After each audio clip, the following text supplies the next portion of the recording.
In Veneto tra gennaio e settembre, primi 9 mesi di applicazione del reddito di inclusione, sono state oltre 24.000 le persone coinvolte, che corrispondono a 8.800 famiglie, e sull'inclusione punta anche il piano regionale di contrasto alla povertà. L'allarme lanciato dagli assistenti sociali però è che il reddito di inclusione venga sostituito dal reddito di cittadinanza, che prevede il requisito del lavoro, e che si perdano così gli altri indici di povertà, come avere un'abitazione, figli o disabili in famiglia.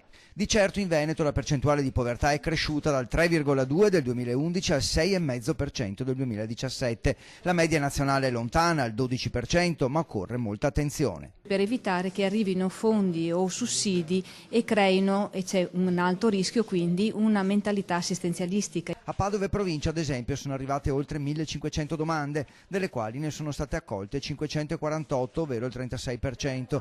Di queste solo il 15% è stato inviato direttamente al centro per l'impiego per cercare un lavoro. Gli altri prima dovevano superare emergenze di educazione, case e cure sanitarie.